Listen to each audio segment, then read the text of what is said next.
Putra Hidayana berhasil menyumbang 1 medali emas untuk kontingen PON Papua di cabang olahraga pencaksilat kelas J Putra 90-95 kg setelah mengandaskan perlawanan atlet dari daerah istimewa Yogyakarta, Firdana VP, di mana medali emas ini berhasil diraih di hari terakhir pelaksanaan pencaksilat PON Papua.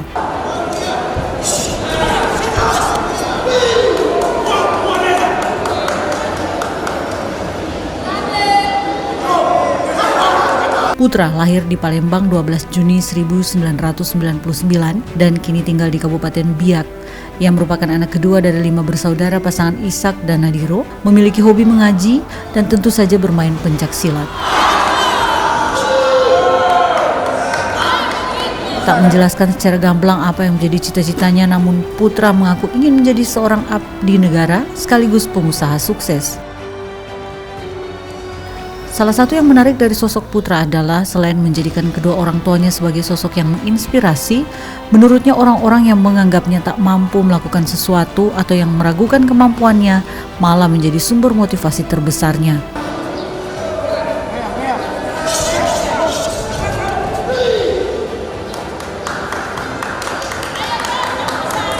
Putra memilih PON Papua sebagai pertandingan paling berkesan selama ia mengikuti kejuaraan pencaksilat sejak tahun 2011 lalu karena bisa memberikan medali emas ketika Papua menjadi tuan rumah PON. Ia berharap ke depan para atlet berprestasi bisa diperhatikan oleh pemerintah dengan menyediakan lapangan pekerjaan sehingga atlet tetap termotivasi untuk berprestasi.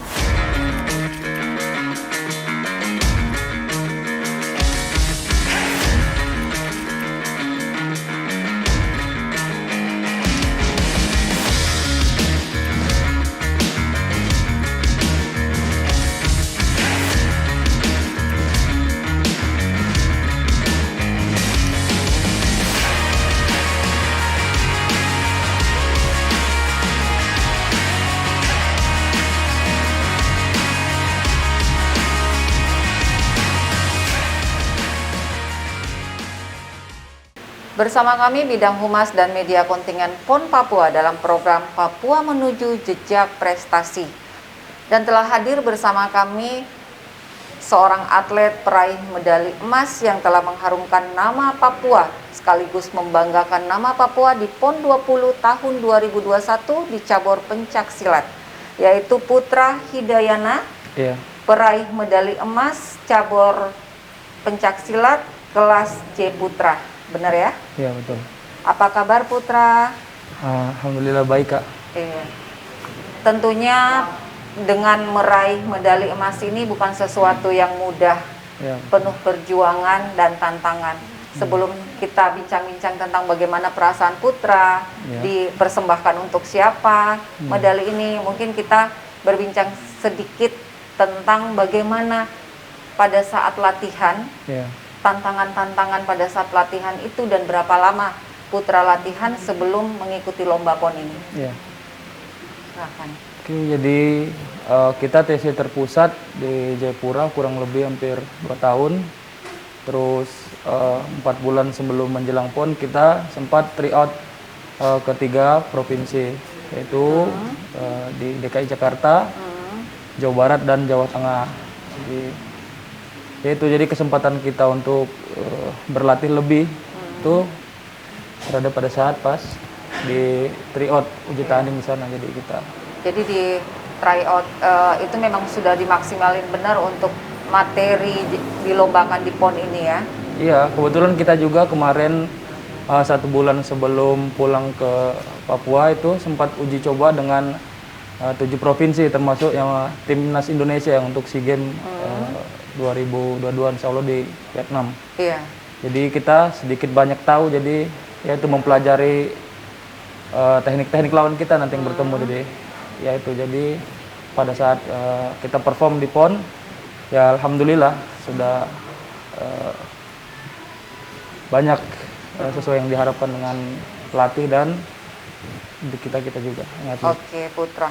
Nah dari latihan-latihan tersebut, dari beberapa tryout sebelum mengikuti lombanya, pastinya ada satu latihan yang paling sangat sulit menurut Putra. Oh iya, ada, jadi pas latihan titik terberat itu mungkin pada saat kita kan muslim kayak, jadi harus mengikuti tetap program latihan pas pada saat jam bulan sholat Ramadan. ya? Oh, ya, jadi Ramadan kemarin ya? jadi kita masih ngikutin aktivitas fisik, pokoknya ngikutin sesuai dengan Iya. periodisasi program pelatih. Jadi ya itu sih tantangan berat, tapi ya alhamdulillah kita semua Bisa udah terlewati ya, itu dengan lah. berhasil mendapat jadi- medali emas ini. Iya. Nah Putra, pada saat perlombaan, pastinya Putra dihadapkan dengan lawan-lawan yang mungkin itu atlet nasional, yang mungkin pernah juga ketemu di turnamen yang sebelumnya kan? Iya. Atau mungkin Putra merasa, wah ini jam terbangnya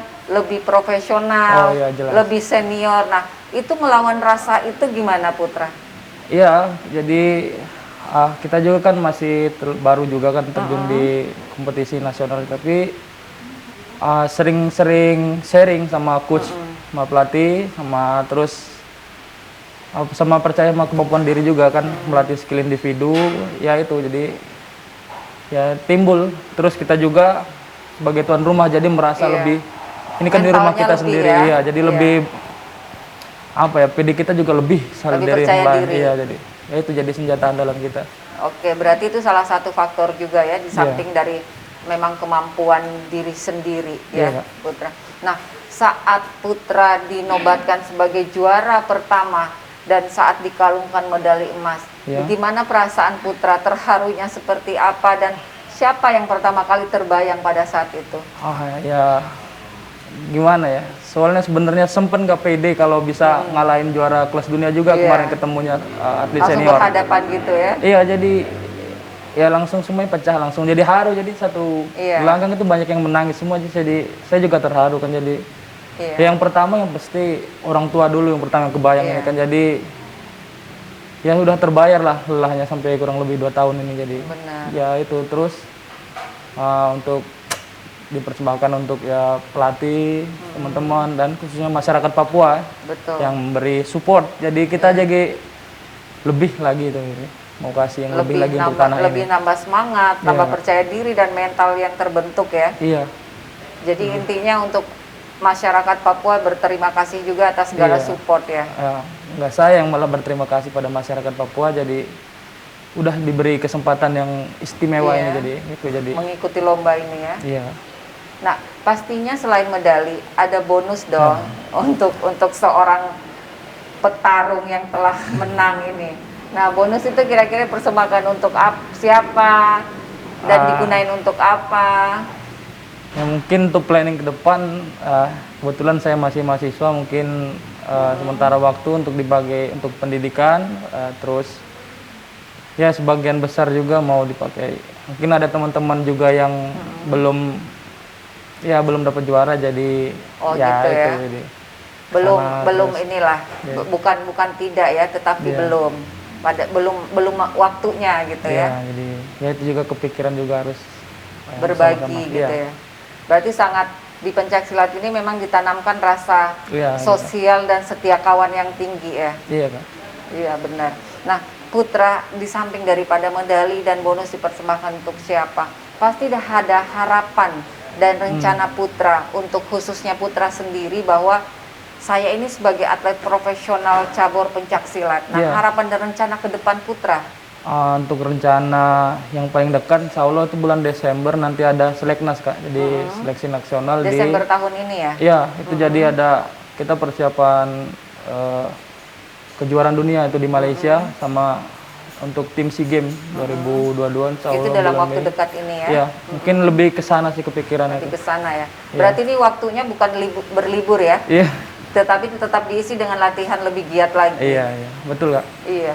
Nah, putra-putra ini kan telah mengharumkan nama Papua, membanggakan, dan tadi Putra sempat sampaikan bahwa Putra malah yang berterima kasih kepada masyarakat Papua yang telah support, yang telah mendoakan, bahkan membentuk mental Iya. dan semangat untuk seorang atlet pencaksilat bisa meraih medali emas di tanah Papua ini. Iya. Bisa Putra membagikan motivasi dan semangat kepada putra-putri Papua bahwa kita harus lebih giat mengejar cita-cita dan lebih berprestasi lagi. Silahkan Putra.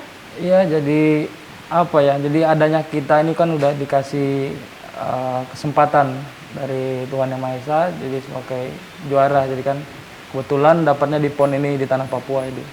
Ya harapan saya jadi khususnya untuk cabur pencak silat ini ya muncul bibit-bibit unggul dari tanah Papua ini, khususnya di sini. Khususnya untuk putra putri asli Papua ya, sebagai generasi muda dan bisa menjadi bibit unggul untuk dicabur pencak silat ini. Iya, Kak. Iya. Oke Putra, terima kasih sudah meluangkan waktu dan kesempatan untuk berbincang singkat dengan kami, memberikan sedikit pengalaman yang bisa mungkin ditimba dari putra putri Papua kita yang mungkin ada talenta untuk cabur pencak silat ini. Demikian perbincangan singkat kami. Terima kasih. Torang bisa Papua juara. Dan telah hadir bersama kami Bapak pelatih kategori tanding di pencak silat, yaitu Bapak Immanuel Daunti. Bapak Immanuel Daunti ini putra asli Papua ya Pak ya? Berasal dari mana Bapak? Dari Biak. Dari Biak ya. Bapak sebelum menjadi seorang pelatih di pencak silat, pastinya Bapak mungkin sudah menggeluti atau mungkin Bapak sudah sebagai atlet di pencak silat ini. Bisa diceritakan singkat Bapak pengalaman Bapak? Ya, pengalaman kalau jadi mantan atlet, saya itu dari tahun 84 sudah jadi. Tahun 84 ya Pak ya? Udah sangat lama ya? Lama, ya. Berarti udah mengikuti turnamen-turnamen di beberapa ini. Paling berkesan turnamennya Bapak pada saat menjadi atlet di masa itu? Ya kalau saya sebagai atlet itu sudah ikut SEA Games tahun 89 Malaysia, 93 di Singapura, terus SEA Games juga di Chiang Mai Thailand. Terus ada kejuaraan dunia tahun 90 di Belanda, tahun 92 di Jakarta, dan tahun 97 di Malaysia. Berarti udah beberapa turnamen juga sudah keluar negeri, bahkan sampai di Belanda ya Pak ya. Sangat luar biasa. Berarti dari pengalaman ini, dari pengalaman Bapak yang menjalani turnamen-turnamen kemarin ke kancah negara, bahkan di Eropa. Nah, itu yang akan Bapak transferkan kepada para atlet. Nah, kira-kira dari atlet kita yang muda-mudi ini, Bapak, yang di tim Papua ini, di pencak silat ini, ada nggak tantangan tersendiri dengan melatih mereka? Ya, kalau dibilang tantangan tuh bukan tantangan ya? Bukan tantangan, cuman masa kejayaan IPSI Papua itu dari tahun 80 sampai tahun 2000. Itu masa keemasan gitu. Dari di tahun, pencak silat ini ya? Tahun 2001 sampai tahun 2020 itu dibilang masa yang pencak silat tidak pernah menghasilkan medali. Dan pada PON 2020 Papua itu masa itu kembali gitu.